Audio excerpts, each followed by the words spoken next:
Hello guys, नमस्कार। आज हम लोग देखेंगे 5/7/2022 को जो एग्ज़ाम हुआ था एमटीएस का, एसएससी एमटीएस का। ये मतलब 2022 में हुआ था, 2021 वाला। और अभी तो जो 2022 वाला है वो 1 अप्रैल से स्टार्टिंग होनी है। अब जो है आपको 90 मिनट मिलेंगे, मगर पहले क्वेश्चन कितने होंगे? अब 20 होंगे, वो क्वालिफाई हैं। मगर पहले क्या था, 90 मिनट थे मगर क्वेश्चन कितने थे? 25। तो ये प्रीवियस ईयर का सेट है, तो इसमें हम 25 क्वेश्चन जो होंगे प्रीवियस ईयर में। इसकी थर्ड शिफ्ट है 5 तारीख की, पहले दिन की। इसमें कैसे क्या क्वेश्चन आए, एक एक क्वेश्चन को हम लोग डिटेल में सॉल्यूशन देखेंगे। अगर आप लोगों ने इसके पहले के शिफ्ट का जो सॉल्यूशन नहीं देखा है तो डिस्क्रिप्शन में लिंक होगा, वहाँ से जाके आप इसका सॉल्यूशन देख सकते हैं।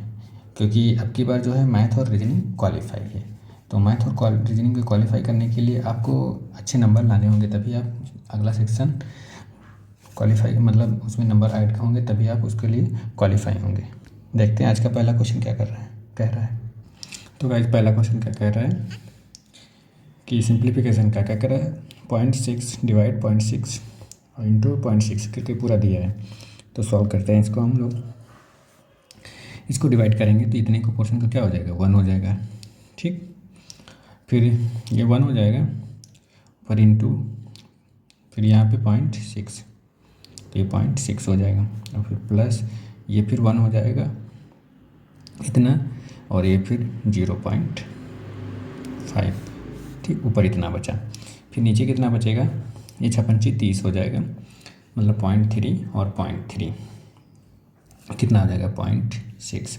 ये 6 5 11, मतलब कितना हो जाएगा? 1 पॉइंट से 1 पॉइंट कट जाएगा, कितना हो जाएगा?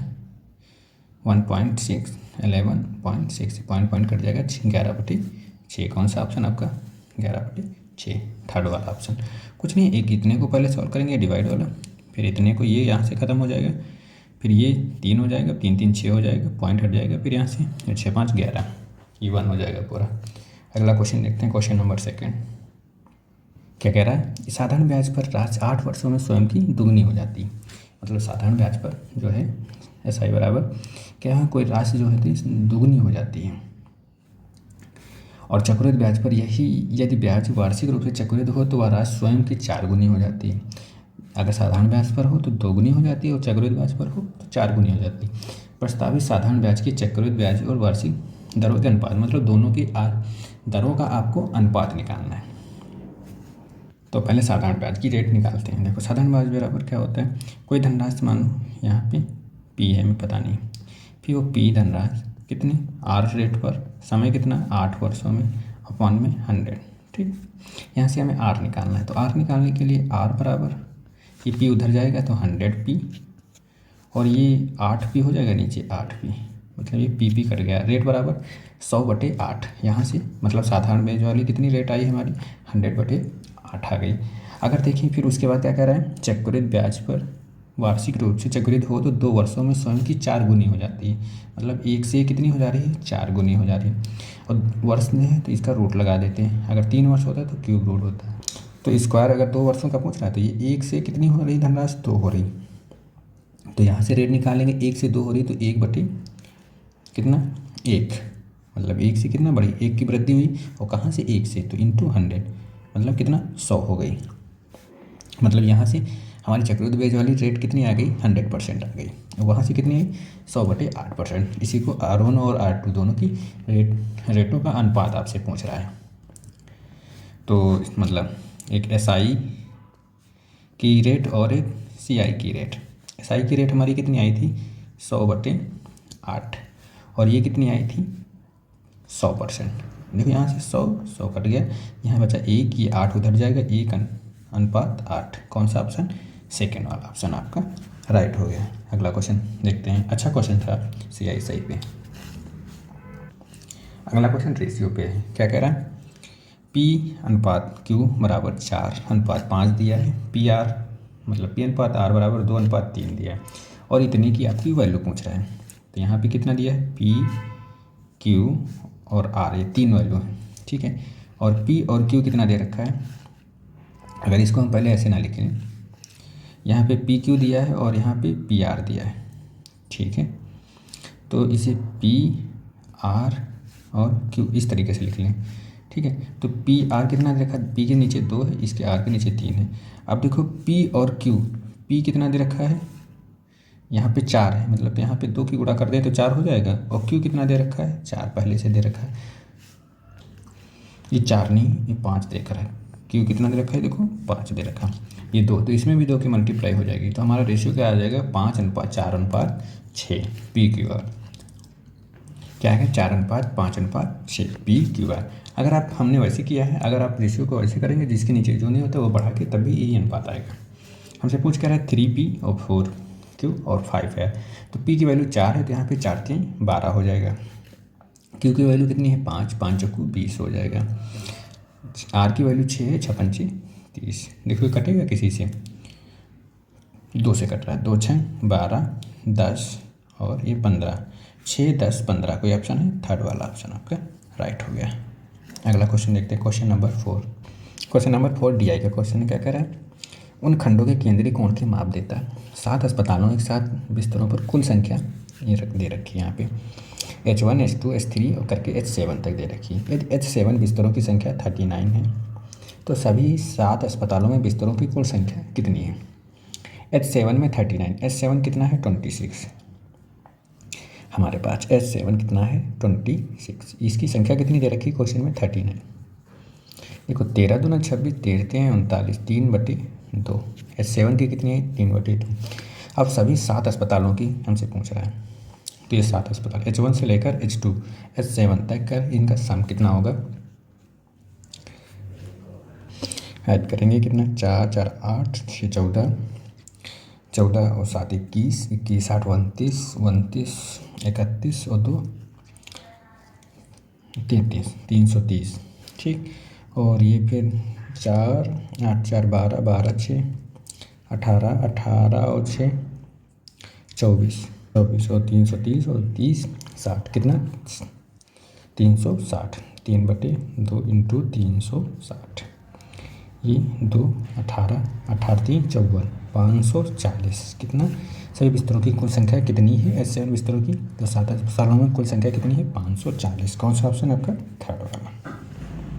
अगला क्वेश्चन क्या कह रहा है, एक छोटा वृत्त एक बड़े वृत्त के आंतरिक रूप से स्पर्श करता है और बड़े वृत्त के केंद्र O से भी गुजरता है। ये छोटे वृत्त का क्षेत्रफल 192 सेंटीमीटर और बड़े वृत्त का क्षेत्रफल ज्ञात कीजिए। मतलब एक बड़ा वृत्त है, इसका जो केंद्र है, इसी केंद्र से एक छोटा वृत्त ऐसे गुजरता है और स्पर्श भी करता है। तो इस छोटे की त्रिज्या और बड़े का ये डायमीटर, ये छोटे की रेडियस, ये बड़े की त्रिज्या छोटे के डायमीटर के बराबर है। हमसे छोटे का एरिया, मतलब जो छोटा है उसका छोटे का एरिया कितना, πr², ठीक, और बड़े का पाई, मतलब बड़े की जो रेडियस हो जाएगी 2r हो जाएगी, मतलब रेडियस होगी 2r मगर छोटे की डायमीटर होगा तो 2πr²। तो ये पाई कट गया, एक r ये कट गया और ये यहाँ से ये पूरे का होल स्क्वायर होगा, तो यहाँ से r² कट जाएगा, कितना बचेगा 1/4। अब हमें देख के इसका दे रखा है, यदि छोटे का क्षेत्रफल 192, एक की वैल्यू हमसे कितनी दे रखी है 192। हमसे पूछा कि इसका है बड़े क्षेत्रफल का, बड़े की वैल्यू कितनी है 4, तो 192 चक्कू इंटू 4, 4 दूनी 8 और 9 दूनी 18, 95, 36 और 6 और 4 एकम 4, 3, 7, 768 बड़े वृत्त का क्षेत्रफल होगा। इम्पोर्टेंट क्वेश्चन था। अच्छा, अगला क्वेश्चन देखते हैं। अगला क्वेश्चन क्या कह रहा है, एक कंटेनर के 2 तरल पदार्थ A और B हैं, 7:5 के अनुपात में है। यदि इसके 9 लीटर मिश्रण को 9 लीटर तरल पदार्थ B से बदल दिया जाए तो दोनों तरल पदार्थ का अनुपात 7:9 हो जाता है। आरंभ में इस मिश्रण के तरल की A की मात्रा कितनी होगी। 9 लीटर मिश्रण से 9 लीटर बदल दिया, कोई फर्क नहीं पड़ा। देखते हैं, हमसे पूछ क्या रहा है, इस मिश्रण की तरल की A की मात्रा पूछ रहा है। A/B कितना है 7:5 है, ठीक। उसके बाद बदलने के बाद 9 लीटर, वही फर्क, कुछ नहीं पड़ा, मतलब कोई मिश्रण था 9 लीटर हमने निकाला, फिर 9 लीटर डाल दिया, कोई फर्क नहीं पड़ा। तो कितना हो गया 7:9 हो गया, मगर अनुपात में इसका अनुपात 7:9 हो गया, ठीक। यहाँ से मतलब चेंजेस क्या हुई, हमने B बदल दिया तो B बदला है, A को समान होना चाहिए तो A समान है, ठीक है। यहाँ से कितनी हुई 4 की वृद्धि हुई, कितने कितना हो गया मिश्रण, 9 7 16, 4 बराबर कितना 16 हो गया, 1 बराबर कितना 4 की वृद्धि हुई। मगर अब बी में वृद्धि टोटल 5 से कितना हो गया 9, तो 4 9 36, मतलब टोटल मिश्रण अब कितना हो गया 36 हो गया। पहले कितना था 4 पंचे 20 था, अब वो कितना गया 36। ये बी की, हम बी पे काउंट करें ना, बी को बदला गया है, यहाँ पे लिखा है, तो 36 हो गया। अब क्या करें, आरंभ में इस मिश्रण में तरल ए की मात्रा कितनी थी, आरंभ में ए की मात्रा, ए आरंभ में ए और बी का टोटल मिश्रण कितना है 12, 7 5 12, और ए की कितना है 7, 12 36 और 7 21, टोटल ए की मात्रा कितनी थी 21 लीटर। अगर हमसे बी की पूछता तो 15 लीटर, यहाँ से 5 की ये निकाल देते हैं, किसी की भी पूछ सकता है। अब निकाल लेते हैं, जब हमने टोटल मिश्रण निकाल लिया, टोटल मिश्रण 36 था और प्रारंभ में कितना था हमारा 7 5 12 पर 48, नहीं 5 को 20 पी का वाला। अगर किसी का पूछता है अलग अलग निकाल लें, मगर यहाँ हमसे पूछ के रहा है ए का, तो एक कितना 21 लीटर। अगला क्वेश्चन देखते हैं। अगला क्वेश्चन क्या करें, एक आयत की लंबाई, ये आयत है,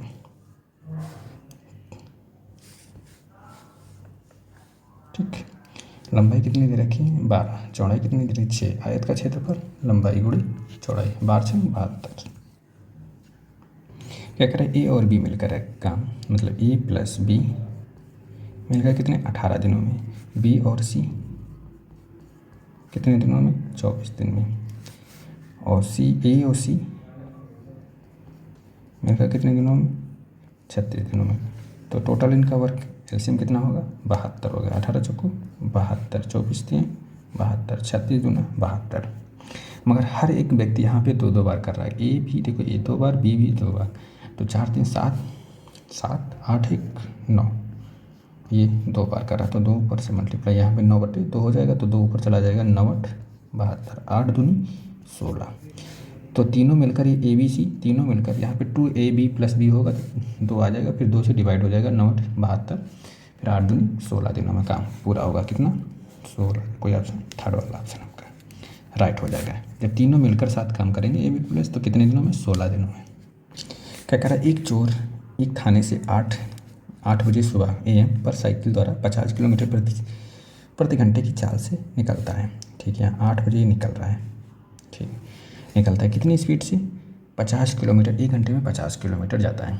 एक पुलिसकर्मी 65 किलोमीटर प्रति घंटे की चाल से कितने 9:30 बजे, 1.5 घंटा लेट, तो ये 1.5 घंटे तक कितनी दूरी चल जाएगा, 1 घंटे में 50 चलता है, तो 1.5 घंटे में कितनी 50 का आधा 25, मतलब 75 किलोमीटर ये चल चुका होगा, तब पुलिसकर्मी 9:30 बजे निकलता है थाने से, ठीक। उसके बाद मोटरसाइकिल द्वारा जो सिपाही मोटरसाइकिल से द्वारा चोर का पीछा करना शुरू करता है, थाने से कितनी दूरी पर पुलिसकर्मी को चोर को पकड़ लेगा। जो ये टोटल दूरी है, अब ये 75 ही, इसी दूरी को तो ये पुलिसकर्मी कवर करेगा, ठीक है, तो ये टोटल दूरी 75, और स्पीड जब दोनों एक ही दिशा में चल रहे हैं तो उनकी एवरेज स्पीड क्या होगी, घटेगी, कितना 50 वो चल रहा है, ये 65 ये चल रहा है, तो इनका अंतर कितना होगा 50 से 65 से 50 गया कितना 15, तो 15 × 5 = 75, 15 × 5 = 75, मतलब चोर कितने घंटे बाद उस सिपाही चोर को कितने घंटे बाद पकड़ लेगा, 5 घंटे बाद पकड़ लेगा। मगर अब हमसे पूछ क्या रहा है, थाने से कितनी दूरी पर पुलिसकर्मी को चोर पकड़ लेगा। टाइम अगर पूछता है तो 5 घंटे होगा, मगर हमसे दूरी पूछ रहा है, और पुलिसकर्मी चलता है कितनी दूरी है, 1 घंटे में 65 किलोमीटर चलता है, तो 5 घंटे में कितनी चलेगा 5 25 और 6 5 30, तो 32, 325 किलोमीटर की दूर पर उस पुलिसकर्मी चोर को पकड़ लेगा। कितनी दूरी चल जाएगा तब तक 325 किलोमीटर की दूरी। अगला क्वेश्चन देखते हैं। अगला क्वेश्चन, उस ठोस बेलन का वक्रपृष्ठीय क्षेत्रफल ज्ञात कीजिए जिसके आधार की त्रिज्या 14 सेंटीमीटर है और आयतन कितना दे रखा है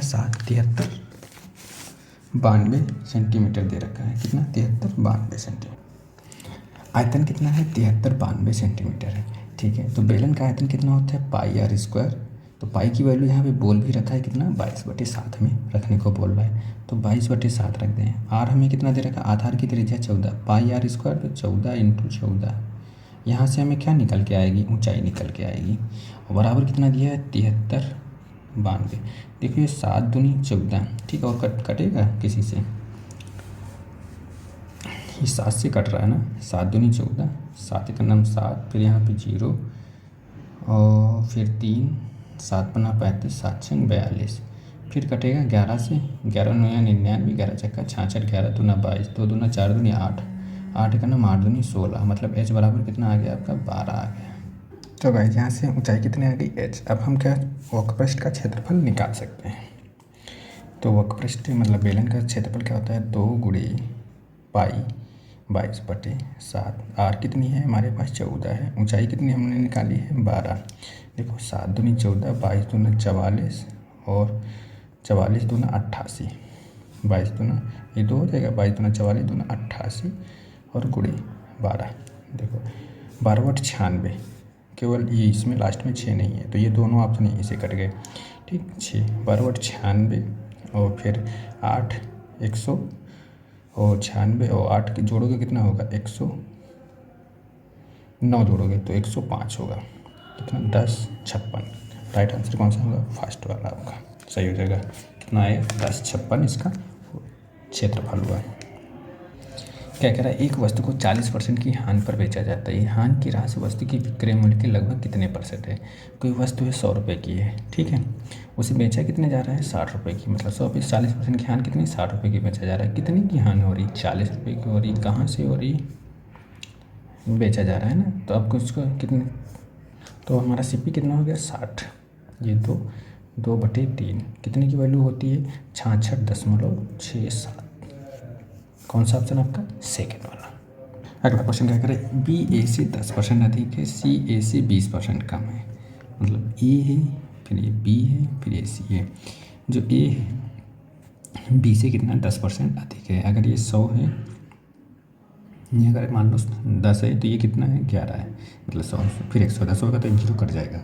फिर आगे क्या कह रहा है B जो है C से कितने % अधिक है। अच्छा C A से 20% कम है, मतलब ये 10 है तो 20% मतलब 2 कम है, मतलब 8 है ये। अब क्या कह रहा है B C से कितने % अधिक है। B जो है C से कितना अधिक है, देखो 3 अधिक है। कितना अधिक है 3, कहाँ C पूछ रहा है 8 × 100 तो 300/8 तो कितना होगा 8 × 24, एक ही बार जा रहा है ना, 3 किस में एक ही इसी में। राइट आंसर कितना होगा 37.5। 300/8 अगर चेक करना है तो 8 × 24 3 बार केवल जा रहा है तो 3 किसी में नहीं है ना, केवल एक ही ऑप्शन में, बस टिक करके आगे बढ़ेंगे। क्या कह रहा है K² M अनुपात 16 है तो इतने की वैल्यू आपसे पूछ रहा है। ठीक है, इसको सॉल्व करते हैं तो ये K² में M हो जाएगा बराबर M/16 हो जाएगा। तो ये क्या हो जाएगा, इसको सॉल्व करें तो K², ये M इधर आएगा तो M² है बराबर कितना 1/16। ठीक है 1/16। मगर K की वैल्यू कितनी आ गई 1 आ गई और M² की वैल्यू 16 आ गई, इसमें पुट कर देते हैं। तो K की वैल्यू कितनी है 1 है तो M की कितनी है 16, तो ये 16 दूना 32 और 1 33 हो जाएगा। ठीक, अनुपात में K की वैल्यू 1 है, M की वैल्यू 16 है और तो 16 और 1 17 हो जाएगी, 33:17। राइट आंसर आपका फोर्थ वाला। कुछ नहीं था, इसको इस फ्रैक्शन में तोड़ के, फ्रैक्शन में नहीं रेशियो को ऐसे सिंपल लिख के फिर उसका देखते हैं K और M एक इक्वल कर लेंगे, फिर वहाँ से उनकी वैल्यू आ जाएगी, एक न्यूमेरिकल वैल्यू आ जाएगी, वहाँ से इसमें पुट कर देंगे आंसर आ जाएगा आपका। क्या कह रहा है रणवीर ने एक कंप्यूटर सूची मूल्य 75% कम मूल्य पर खरीदा। मतलब कोई चीज़ 100 रुपये की रहा है तो खरीदा कितने की 75 रुपये की खरीदा। ठीक, और इसे अपने पड़ोसी के अपने क्रय मूल्य की 40% लाभ पर कितने, इसी को कितने लाभ पर 40% के लाभ पर अपॉन में 100 140% के लाभ पर बेच दिया। कंप्यूटर की सूची मूल्य पर रणवीर द्वारा अर्जित प्रतिशत लाभ ज्ञात कीजिए। मान लो कंप्यूटर का जो मूल्य था पहले 100 रुपये था, ठीक, उसने 25% कम खरीदा तो कितने का खरीदा 75 रुपये का। फिर क्या कह रहा है उसने अपने पड़ोसी को चूना लगा दिया, कितना 40% लाभ पर बेच दिया। कंप्यूटर का मूल्य सूची मूल्य रणवीर द्वारा प्रतिशत लाभ कितना, तो 140 ये जीरो कट गया, या फिर यहाँ से 0 ना काटो, 25 × 75, 25 × 100 और ये 4 × 12, 4 × 5 = 20, 35 × 105 कंप्यूटर पहले कितने रुपए का था? 100 रुपये का था। अब सब बेच बाच के इतना सब खरीद के फिर 40% बेचा तो कितने परसेंट का लाभ, कितने रुपए हो गए? 105। यहाँ से कितने रुपए का लाभ हुआ? 5% का लाभ हुआ। कौन सा ऑप्शन आपका? सेकेंड वाला। अगला क्वेश्चन क्या कर रहा है? ए और बी एक समय में बिंदु एम से एन की ओर चलना शुरू करते हैं। कोई दो, एक ए है और एक ये बी है। कोई बिंदु है एम से कहाँ तक? एन तक चल रहे हैं। बी जो है एन पर पहुंचता है, तुरंत वापस एम की ओर चलना शुरू कर देता है। मतलब ये बी यहाँ तक जाता है और फिर वापस एन की ओर चलना शुरू करता है। वह बिंदु ओ पर, यहाँ कोई बिंदु ओ मान लेते हैं, ओ पर यहाँ से वापस आके यहाँ एम और एन के बीच पर ए से मिलता है। मतलब ए यहाँ गया है, अब यहाँ तक पहुँचा है, वो यहाँ पे दोनों ये जाके वापस आके यहाँ पे मिलता है और ए यहाँ तक ही पहुँचा है। एम और एन के बीच की दूरी 200, एम और एन के बीच की दूरी, टोटल दूरी कितनी है? ये आपकी 245 किलोमीटर है। यदि ए कितना? 26 किलोमीटर प्रति घंटा और बी 65 किलोमीटर प्रति घंटा, तो ओ और एन के बीच की ये दूरी आपसे निकालना है। ओ एन के बीच की दूरी कितनी है? ठीक है, ठीक है। उनकी चालों का अनुपात कितना दे रखा है? 26:65 मान लेते हैं। तो ये 13 दूना 26, 13 बचे 65। ठीक, जब इनकी चाल है तो इनके जब टाइम बराबर, मतलब एस बराबर डी/टी होता है, तो चाल का रेशियो जो है वही दूरी का भी रेशियो हो जाएगा। क्या अगर हम इसको माने तो ये कितना हो जाएगा? अगर दूना कर लेते हैं, क्योंकि इसे फ्रैक्शन जाएगा ना, तो इसमें 4 कर लेते हैं, इसे 10 कर लेते हैं, 2 से गुणा करके, या फिर वही रेशियो होगा। ये रेशियो वही है, बस हमने क्या किया, 2 की गुणा कर लिए। ठीक है, इसलिए कि अभी समझ में आएगा क्योंकि इसको रेशियो को गुना क्यों किया है। देखो जो ए है ये हमारा ए की चाल है, तो ए यहाँ तक कितना चलता है? Total 4 kilometre. मतलब ये चला, मतलब 26 किलोमीटर चला। बी यहाँ पे हमने इसको रेशियो में तोड़ दिया ना, तो बी कितना चला? यहाँ से यहाँ तक चला और फिर यहाँ से यहाँ तक आया। टोटल कितना? 10 किलोमीटर चला। 10 किलोमीटर चला। 10 किलोमीटर यहाँ से यहाँ तक की दूरी, तो ये 4 पहले से है, ये टोटल 10 यहाँ से यहाँ तक, यहाँ वो तक आया। तो ये 4 तो पहले से बची है हमारी 6, तो ये 6 इधर गया, फिर 6 वापस यहाँ तक आया, तो ये कितनी बची हमारे पास? 3 किलोमीटर बची। और यही हमें ए और बी के बीच की दूरी 245 किलोमीटर दी है। मतलब ये 4 और ये 3 कितनी हो गई? 7 बराबर कितना दे दी है? 245। तो 1 बराबर 7, क्योंकि 7×35, 7×35। वो हमसे पूछ क्या रहा है? एम और ओ, एन और ओ के बीच की ये वाली दूरी कितनी है? 3। तो 35 दिया है 105 किलोमीटर। थोड़ा फिगर से, अगर साफ आप फिगर बनाएंगे, इसको देख के क्वेश्चन को अगर नहीं समझ में आए फिर से रिपीट करेंगे कि कहाँ क्या किया गया। कुछ नहीं, फिगर से बनाएंगे, आसानी से क्वेश्चन आ जाएगा। अगर बेसिक से करेंगे तो करते रहेंगे, फिगर बना के करें, आराम से हो जाएगा। अगला क्वेश्चन देखते हैं, क्वेश्चन नंबर 17। क्या कह रहा है? छः क्रमागत विषम संख्याओं का औसत। 6 है तो 3 इधर और ये 3 यहाँ पे कितना? औसत इनका 26 है। 3 इधर कितनी है? विषम संख्याओं। सबसे बड़ी और छोटी संख्या का अंतर कितना होगा? जब ये 26 ये है तो इसके बाद कौन सी आती है? 27, फिर 29 और फिर इधर 31। तो इधर 25 होगी और इधर 23 होगी और ये 21 होगी। इसके बीच का अंतर कितना है? 10। 31 से 10, राइट आंसर सेकेंड वाला। अगला क्वेश्चन क्या कह रहा है? तालिका DI दी रखी 6 विभिन्न रंगों। यहाँ पे रंग दिए हैं कलम, रबड़। ये सी या नहीं होगा यहाँ पे थोड़ा सा, प्लस सी और C3 और C4। C3 कितना है? 12 है और C4 कितना है? 18। टोटल कितना हुआ? 30। रंगों की कुल संख्या प्रत्येक रंग के कलमों की औसत संख्या के लगभग कितने % है? रंगों की संख्या कितनी है? ये 30 है और ये टोटल ये 15। ये टोटल ऐड करोगे तो कितना आएगा? कुल प्रत्येक रंगों की कलमों की संख्या कितनी है? ये 20, 25, मतलब 40, 80, 100 और ये 150 और ये 6, 6, 2, 8, 68, 168। ये कितना है? 30।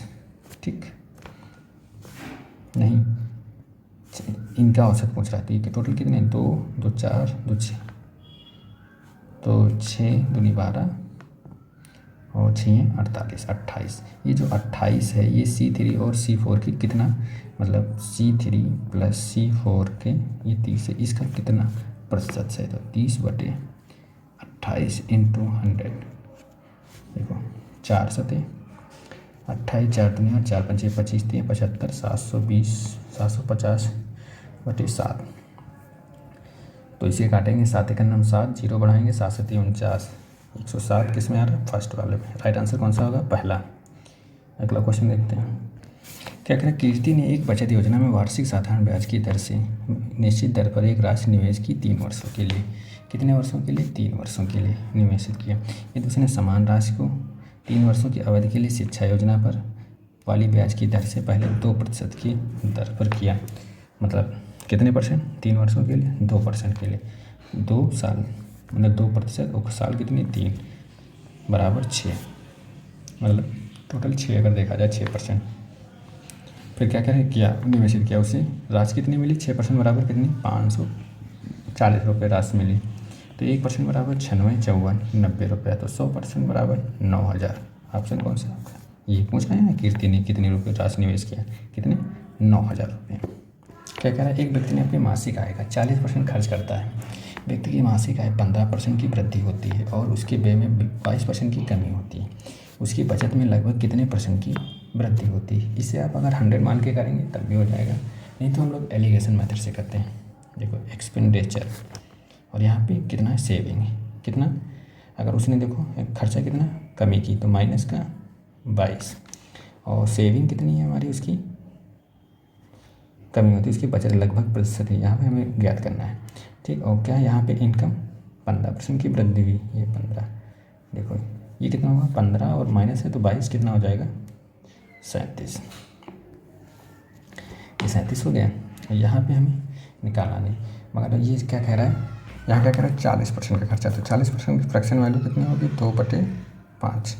देखो 0 0 कट गया तो दुना 4 2/5 मगर ये मतलब ये 2 है तो ये कितनी है 3। यहाँ पे अभी हमने निकाला नहीं कितना होगा क्योंकि यहाँ पता नहीं है ना। अगर ये 2 है तो ये 3 है ये रेशियो में यहाँ से और ये 3 की वैल्यू कितनी दे रखी है 37। तो 1 की वैल्यू कितनी आ जाएगी 3 1 3 3 दूनी 6 और कितना हो जाएगा इसका 3 3 का 9 12.5। तो यहाँ पे 2 की वैल्यू कितनी हो जाएगी 24.6। ठीक अगर ये 15 ठीक है और ये 24.6 अगर तो हो जाएगा टोटल ऐड कर देंगे यहाँ पे कितना हो जाएगा 15 और 24.6 कितना हो जाएगा 40.6। तो उसकी सेविंग कितनी हो जाएगी लगभग 40%। यही हमसे पूछ रहा था उसकी बचत कितनी हो जाएगी 40 ये कहाँ से आया 2:5 कहाँ आया हमें से 40% का खर्च दे रखा था यही रेशियो में दे रखा था 2:3 के रेशियो में। नहीं तो अब इससे नहीं समझ में आ रहा है तो उससे कर लो। उसकी मानो इसकी इनकम कितनी थी उसकी आय कितनी थी 100 रुपये थी। 100 रुपये में 40 रुपये खर्च कर दिए बचाए कितने 60 रुपये। ठीक ये सेविंग होगी ये इनकम होगी ये एक्सपेंडिचर हो गया। फिर उसकी आय में 15% की वृद्धि 115 होगी और उसके व्यय में 22% की खर्चा 40 था अब इसमें 22% की वृद्धि कर दोगे और फिर तब उसकी पूछ रहा आय कितनी ये 60 थी अब कितने की बचत लगभग कितनी वृद्धि हो जाएगी कितने की वृद्धि हो जाएगी 40% की वृद्धि हो जाएगी। तो आय में कितना अगर 6 चौक 24 मतलब ये 74 हो जाएगी यहाँ से तभी 40% की वृद्धि आएगी। अगला क्वेश्चन देखते हैं। इस तरीके से आप सॉल्व कर लेंगे तभी आंसर आ जाएगा। अगला क्वेश्चन क्या है नीचे दिए गए बार चार्ट में देश के लगातार 5 वर्षों के कुल वस्तु के निर्यात 4 0 आगे लगा के दर्शाता है। ठीक है क्या कह रहा है दिए गए प्रतिवर्ष वस्तु के निर्यात और औसत मूल्य क्या होगा। औसत मूल्य आपसे पूछ रहा है ये टोटल ऐड करोगे कितना ये कितना होगा 7 7 14 14 और 6 20 29। ठीक 29 हो गया 29 और 8 6 14 18 20 26 29 और 2 30 31 मतलब 316 और 4 0 लगा दो। कितनी संख्याएं 1 2 3 4 5 5 से भाग कर दो 5 छक्का 30 5 3 15 और 5 में 10 632 और 2 0 कौन सा ऑप्शन थर्ड वाला। कुछ नहीं एवरेज निकालना था टोटल को ऐड करके 5 से डिवाइड करना था। अगला क्वेश्चन क्या है रणवीर ने एक कार का मूल्य 50% छूट में एक कार खरीदी 60% यदि छूट 60% होती तो उसे 1 लाख रुपये कम का भुगतान करना पड़ता है। कार का क्रय मूल्य याद कीजिए। ठीक है मतलब पहले 50 थी अब 60 हो गई मतलब 60 होती कितने परसेंट की बचत होती 10%। तो कितना कम करना पड़ता है 1 लाख 50। ठीक अगर यहाँ से 100% निकालें एक जो इधर बढ़ा देंगे कितना 10 लाख हो जाएगा। राइट आंसर कौन सा होगा 10 लाख, कुछ भी नहीं था, क्योंकि यहाँ से हमें क्रय मूल्य पूछ रहा था ना, तो 100% की वैल्यू निकालना पड़ेगा। अगला क्वेश्चन क्या करें, S1 किसी कार्य को मतलब 9 दिन में करता है। S1 कितने दिन में 9 दिन में करता है। और S2 कितने दिनों में करता है 18 दिनों में करता है, ठीक। और S3 कितने दिनों में करता है 27 दिनों में करता है। टोटल एलसीएम कितना हो जाएगा इनका 54। अच्छा 54, 18 दिन 54 और 27 दूना 54। और देखो क्वेश्चन में क्या कहानी कह रहा है, एक साथ कार्य करते हैं, कार्य पूरा करने के लिए भुगतान कितना 726 रुपये मिलते हैं। S2 और S3 के साथ लिया गया है, पर संयुक्त हिस्सा कितना है। देखो जितने ये मजदूरी का जिस रेशियो होगा उसी रेशियो में उनको पैसे मिलेंगे, ठीक है। तो 6 3 9 1 11, 11 बराबर मतलब इस 11 बराबर 11 कहाँ से आई, ये टोटल 11 बराबर टोटल रुपये कितने दिए हैं 726। तो इसको ऐसे ना सॉल्व कर लो, टोटल भुगतान कितनी है 726 बटे 11। और हमसे पूछ किसका रहा है S2 और S3। S2 कितना है 3 और S3 संयुक्त उनका, तो 3 2 इंटू 5 11 छक्का 66 और यहाँ 50 4 2 11 छक्का 66 66 पंचे 56 30 56 3 और 330 रुपये। तो उनका संयुक्त हिस्सा कितना है 330 रुपये, कुछ भी नहीं था। अगला क्वेश्चन क्या है, रोहित ने कुल 480 में 12 केजी संतरे और 30 रुपये प्रति केजी की दर से 18 केजी अमरूद खरीदे। रोहित द्वारा खरीदे गए फलों की प्रति केजी औसत मूल्य कितना है, ठीक है। 480 तो इसने 12 रुपये की केजी की खरीदे, मगर 30 रुपये प्रति केजी से 18 केजी अमरूद खरीदे, तो ये कितने रुपये हो गए 18 30 रुपये पहले 18 केजी, तो 18 54 540। टोटल कितना क्या खरीदा, 18 ये थे 12 ये, 18 12 30, तो ये 54 5 4 9 9 1020। और पान में कितना था 30, ये 0 3 तरह का 9 और 300 को 12। खरीदे गए प्रति केजी का औसत मूल्य पूछ रहा है। टोटल क्वांटिटी कितनी 30 हो गई, मतलब रुपये कितने हो गए 1012, तो इसको भाग कर देंगे कितना 34 रुपये, औसत कितना आ जाएगा 34 रुपये प्रति केजी हो जाएगा। अगला क्वेश्चन देखते हैं क्या करें, दो संख्याओं का महत्तम समावर्तक और मतलब HCF 5 है, लघुत्तम समावर्तक 120 है। इन दोनों संख्याओं का योग कितना है 55। मान लो HCF कितना है x और LCM कितना है y, ठीक है। तो इनका क्या दे रखा है HCF इंटू LCM बराबर कितना दे रखा है 120 इंटू 5, ठीक। और अगर क्या करें x प्लस y, मतलब इन दोनों संख्याओं का योग x प्लस y बराबर कितना दे रखा है 55। और हमका इनके व्यक्तिक्रमों का योग निकालना है, जैसे 1/x और 1/y का योग निकालना है। तो ये क्या होगा x प्लस वाई हो जाएगा ऊपर, अपन में एक्स वाई हो जाएगा। इसकी वैल्यू हमें दे रखी है कितनी 12 पंचे 60 600 और एक्स वाई कितना 55। देखो 5 एक नम 5 5 एक नम 5 5 दूनी 10 120 बटे 11। सॉरी यहाँ पे ये पलट जाएगा ना, क्योंकि देखो यहाँ पे x प्लस वाई की वैल्यू कितनी 55 दी है, तो 55 हो जाएगा, एक्स वाई की 600 दी है, तो ये कितना हो जाएगा 11 बटे 120। राइट आंसर आपका सेकेंड वाला। तो गाइज ये आज के थर्ड शिफ्ट के 25 क्वेश्चन थे, जिनका हम लोगों ने डिटेल में सॉल्यूशन देखा एक एक क्वेश्चन का। कुछ क्वेश्चन कैलकुलेटेड थे, अच्छी शिफ्ट थी ये, इसके पहले जो थे उससे अच्छी शिफ्ट थी, इसमें अच्छे क्वेश्चन थे, इंपॉर्टेंट क्वेश्चन थे। तो कैसा लगा आपको सॉल्यूशन कमेंट बॉक्स में ज़रूर बताएं। अगर वीडियो अच्छा लगा तो शेयर करें और चैनल को सब्सक्राइब करें। Thank you.